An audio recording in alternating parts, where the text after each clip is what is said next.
Je me suis levée et j'ai pris sur l'étagère la plus haute du placard la boîte en carton bleu marine où j'avais rangé tous ces vieux papiers qui prouveraient plus tard mon passage sur la terre.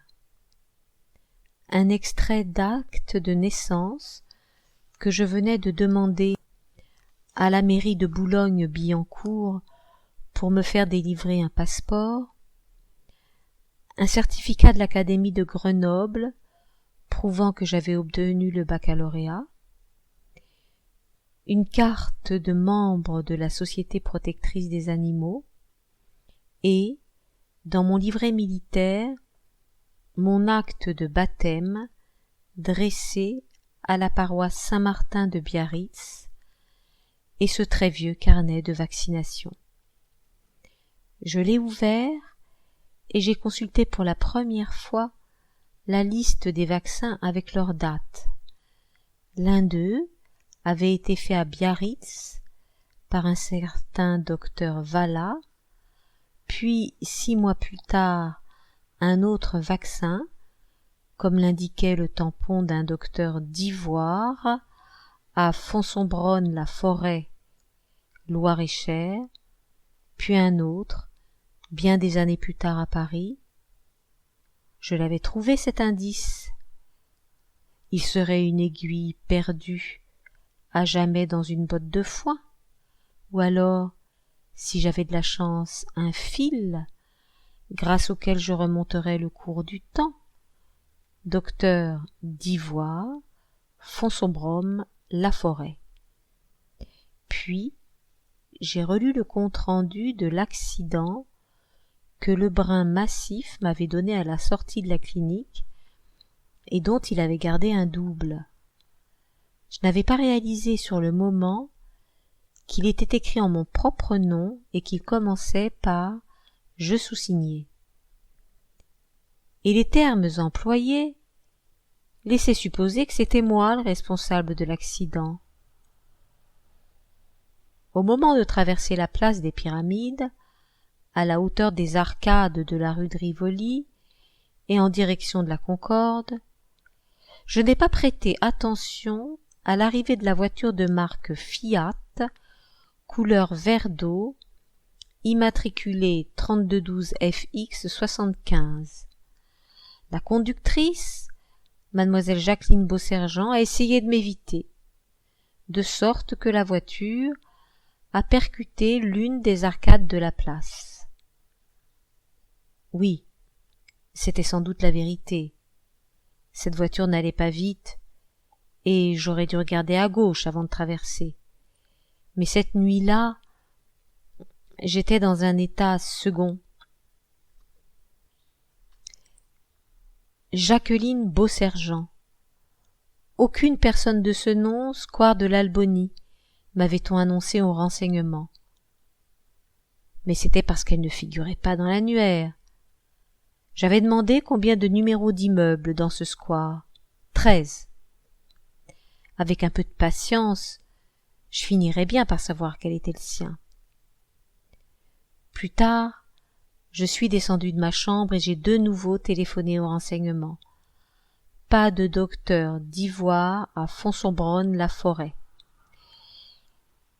J'ai marché en boitant un peu jusqu'à la petite librairie, au début du boulevard Jourdan. J'y ai acheté une carte Michelin du Loir-et-Cher, j'ai fait demi-tour en direction du café Babel. Ma jambe était douloureuse. Je me suis assis à l'une des tables de la terrasse vitrée. J'ai été surpris à l'horloge de voir qu'il n'était que 7 heures du soir et j'ai vraiment regretté le départ d'Hélène Navachine. J'aurais voulu parler à quelqu'un. Marcher jusqu'à l'immeuble de Geneviève Dallam un peu plus loin. Mais elle devait être en compagnie du docteur Bouvière, si celui-ci ne se trouvait pas encore à Pigalle. Il faut laisser les gens vivre leur vie. Voyons, je n'allais quand même pas sonner chez Geneviève Dallam à l'improviste. Alors, j'ai déplié la carte Michelin et j'ai mis très longtemps à découvrir Fonsombronne. Mais cela me tenait vraiment à cœur et me faisait oublier ma solitude. Square de l'Albonie, Fonsombronne-la-Forêt, J'étais sur le point d'apprendre quelque chose d'important sur moi-même, et qui peut-être changerait le cours de ma vie. Sur le quai, à l'entrée de la rue de l'Albonie, 2 cafés se faisaient face. Le plus fréquenté était celui de droite. On y vendait des cigarettes et des journaux. J'ai fini par demander au patron du lieu s'il connaissait une certaine Jacqueline Beausergent. Non, cela ne lui disait rien. Une femme blonde qui habitait dans les parages. Elle avait eu un accident de voiture. Non, il ne voyait pas, mais peut-être pouvais-je me renseigner au grand garage, plus loin, sur le quai, avant les jardins du Trocadéro, celui qui était spécialisé dans la vente des voitures américaines. Ils avaient pas mal de clients dans le quartier. Elle avait été blessée au visage? Ça se repère, ces choses-là. Demandez donc au garage.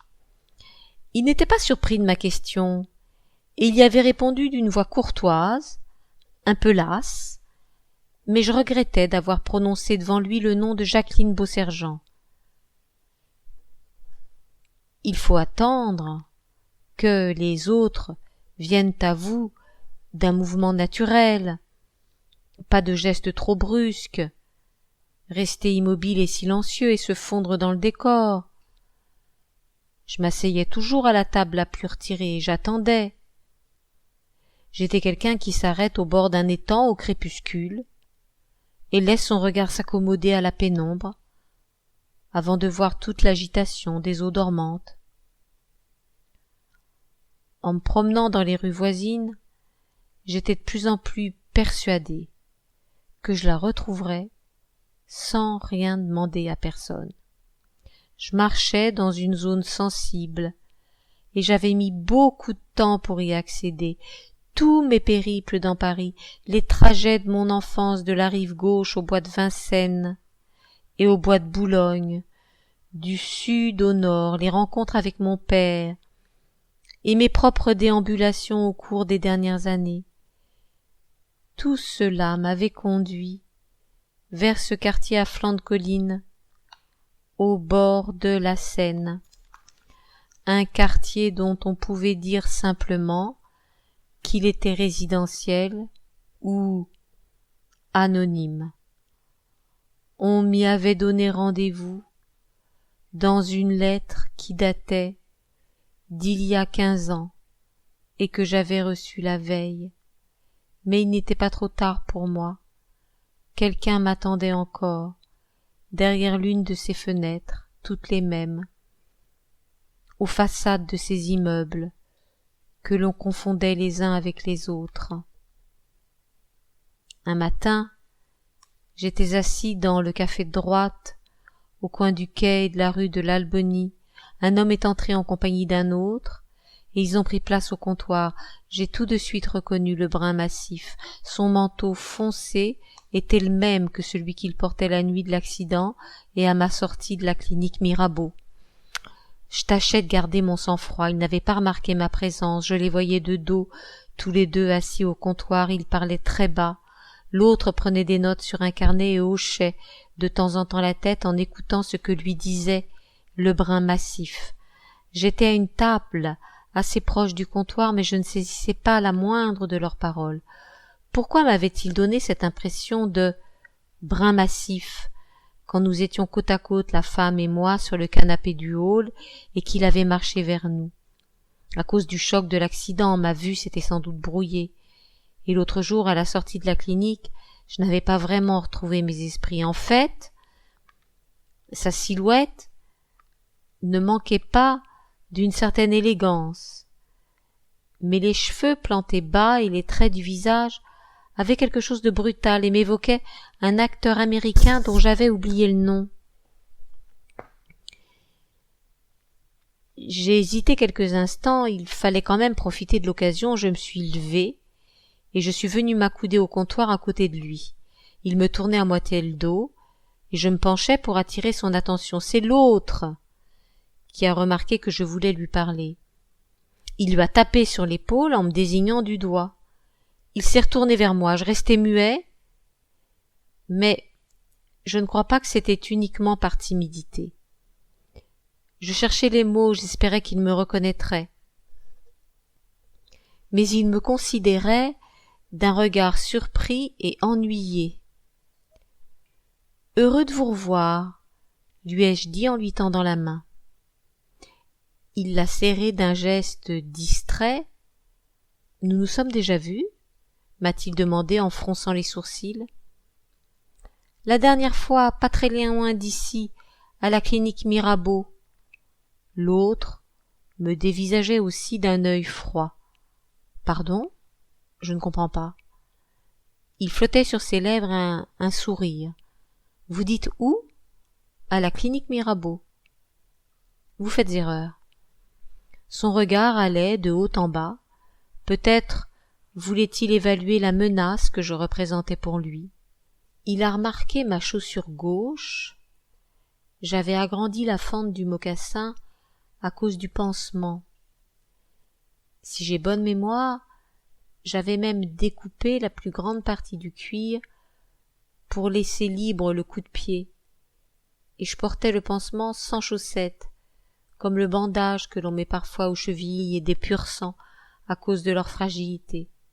« C'est l'accident, lui ai-je dit. » Mais il avait l'air de ne pas comprendre. « Oui, l'accident de l'autre nuit, place des Pyramides. » Il me considérait en silence.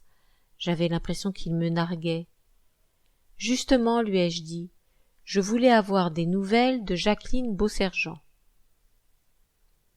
Il avait mis une cigarette à sa bouche, et l'autre lui tendait un briquet, sans me quitter lui non plus du regard. « Je ne comprends rien à ce que vous me dites, monsieur. » Le ton était assez méprisant, celui que l'on emploie pour un clochard ou un ivrogne.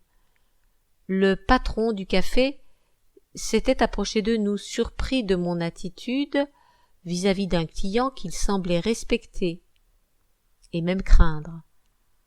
C'était vrai qu'il y avait quelque chose d'inquiétant dans ce visage et ces cheveux bruns plantés bas, et même dans le timbre de la voix légèrement enrouée. Mais cela ne me faisait pas peur. Depuis mon enfance, j'avais vu tant de personnages étranges en compagnie de mon père. Cet homme n'était pas plus redoutable que les autres. Je voulais vous dire aussi, je n'ai vraiment pas besoin de tout cet argent. Et j'ai sorti de la poche intérieure de ma canadienne la liasse de billets qu'il m'avait remise à la sortie de la clinique Mirabeau et que je gardais toujours sur moi. Il a eu un geste sec et dédaigneux de la main. « Désolé, monsieur, ça suffit comme ça. » Puis, il s'est retourné vers son voisin. Ils avaient repris leur conversation à voix basse, en ignorant désormais ma présence. Je suis allé me rasseoir à la table. Derrière le comptoir, le patron me fixait en hochant la tête, l'air de me signifier que j'étais un impertinent et que je l'avais échappé belle. Pourquoi? J'aurais bien aimé le savoir. Quand ils ont quitté le café, ils n'ont pas eu un regard pour moi.